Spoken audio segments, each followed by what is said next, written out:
Everybody, this is Dream, and today I'm going to be reviewing Astalon Tears of the Earth. Astalon Tears of the Earth is developed by Labsworks and published by Danjin Entertainment.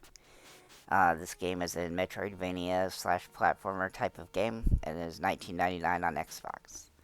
Alright, so in Astalon, you're going to play as three different characters, and you're going to be able to maneuver from character to character depending on the when you come to these campfires, and you're going to be able to utilize different characters that have different skills so that you can get through different little areas.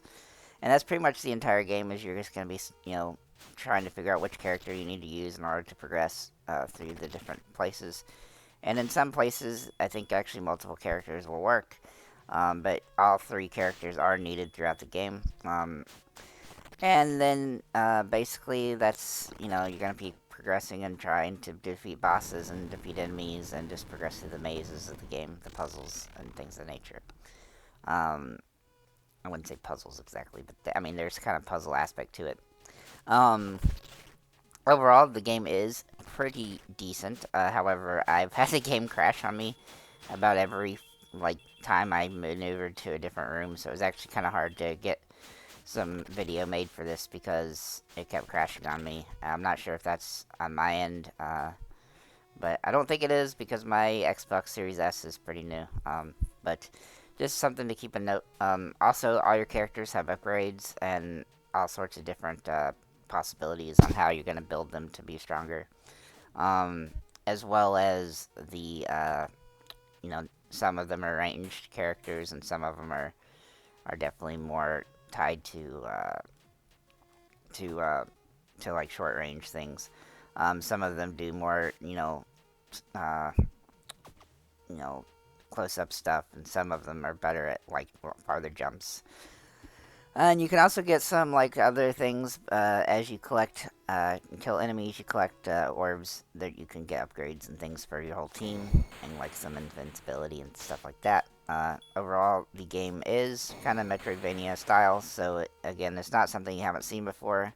Though adding having three different people that you're gonna be able to play as you progress through the game is kind of a cool thing.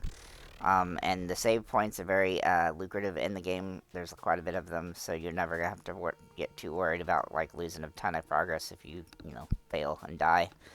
Um, I didn't feel like the game was overtly difficult necessarily. There are some parts that do seem to be pretty difficult, and but overall the game is pretty chill. It's just kind of a uh, standard game from that perspective. Um, Overall, I would say that it does have some roguelite elements as well. It's kind of just a mix of Metroidvania platforming and roguelite, but overall, it's a decent little game. Maybe for the price tag of $20 might be a little bit high for what it is, but it's I played a lot worse that costs a lot more in this kind of field of game. So I don't think the price tag is completely outside of the realm of possibility. It's not super short. It is not super long either, but it's actually pretty decent in length for this, for the cost of the game. So you probably won't feel too cheated if you do pick it up because you like those style of games. But still, I think that this probably would have been better off at $15. Overall, though, everything in the game works as it's intended. I didn't find any issues with like hitboxes, and most of the levels, kind of areas, you're gonna have to go back and forth through them some in order to go to all the different places, and for achievement purposes, that's gonna matter.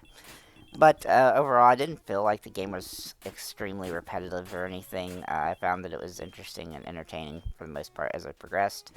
And so if you do like Metroidvania style games and or roguelite type games, then you're probably going to like this quite a bit because it is pretty decent. It's a lot better than the like normal stuff that kind of comes to Xbox that are pretty lackluster in this field.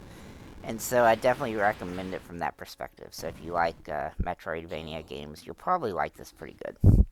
The three character twist is a kind of a nice addition.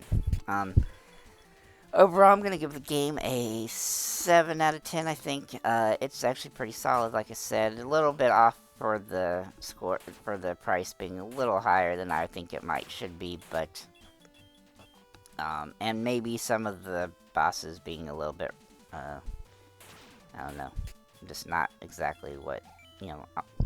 I wouldn't say that they take away from the game, but they don't really fit in some places and don't make a ton of sense. But it's not the terrible thing. It's the gameplay is what you're here for on this particular type of game. So collect those orbs and kill those monsters and get all the achievements.